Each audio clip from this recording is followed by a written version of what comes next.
country. President Donald Trump has announced a trade deal with Japan that he said will result in Japan investing $550 billion into the United States. Japanese goods will now be facing tariffs of some 15%. That's instead of the 25% tariff. U.S. President Donald Trump says the U.S. has reached a trade deal with Japan. Trump says the agreement will see Japan invest $550 billion in the country. When Donald Trump stepped up to the White House podium that sunny afternoon, cameras flashed like lightning.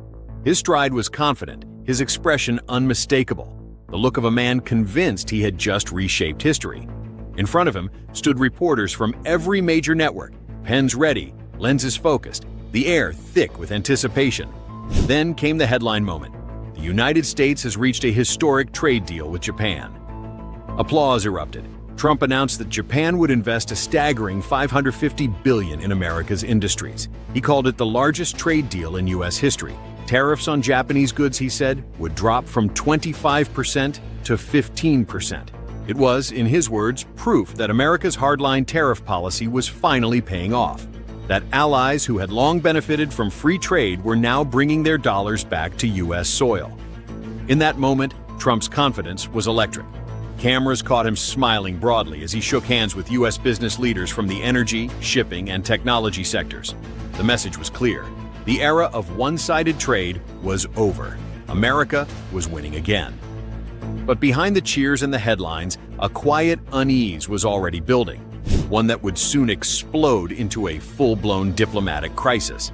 Because what was announced as a historic victory for Washington would, within weeks, begin to unravel spectacularly. Tokyo's initial silence gave way to defiance. In a nationally televised address, Japan's newly elected prime minister rejected the deal outright, calling it a threat to national interests. Within hours, Japan's Ministry of Finance confirmed it would suspend all payments until Washington relinquished control over how those funds were to be used. The news hit global markets like a thunderclap. The yen plunged, Wall Street shuddered, and for the first time in years, the White House looked caught off guard. What was supposed to be a symbol of American economic dominance suddenly looked like a political miscalculation. By early October, Japan's chief negotiator, Ryo Akasawa, appeared before the press to make Tokyo's position crystal clear. Japan would invest the money on its own terms, independently through its National Development Bank, not under American supervision. To Washington, that sounded like a minor procedural tweak. But in the world of diplomacy, it was an unmistakable act of defiance. Markets reacted instantly. Analysts warned that the so-called Trump-Japan cooperation framework, unveiled with such fanfare just months earlier, might not survive even its first quarter. Rewind to July 2025. Trump had rolled out the deal on the White House lawn, surrounded by cheering executives.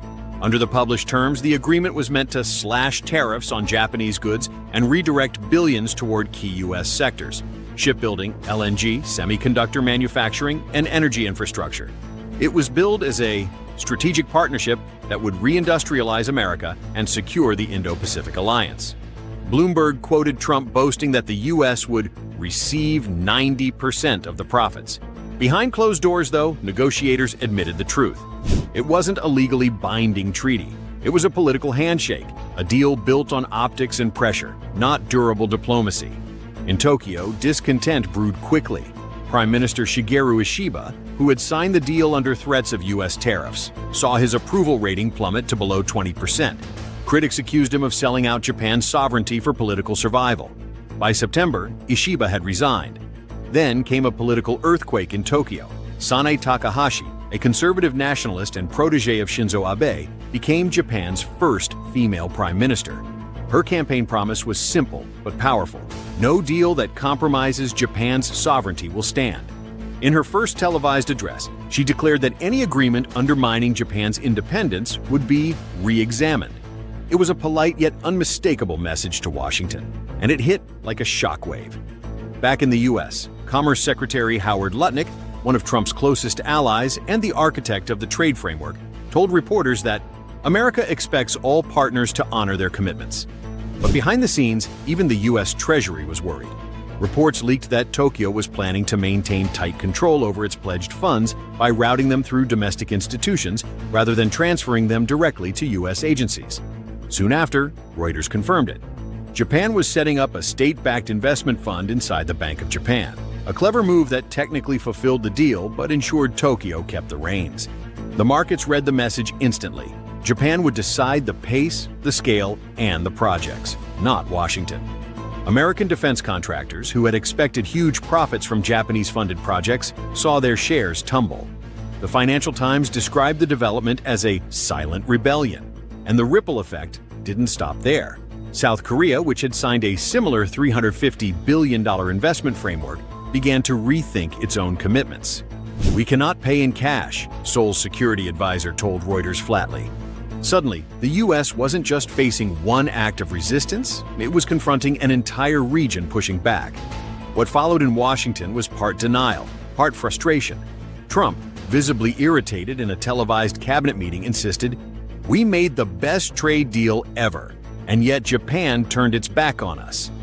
His team scrambled to stabilize the situation, launching an accelerated investment program to attract more foreign capital into U.S. industries. But Japan wasn't budging. Tokyo's negotiators emphasized that the investment would not trigger currency shocks, a diplomatic way of saying they'd control the timing and volume of payments. The message to Washington was unmistakable. Japan would not be dictated to. For decades, Japan had been seen as America's most reliable ally in Asia. But under Takahashi's leadership, that loyalty was being redefined.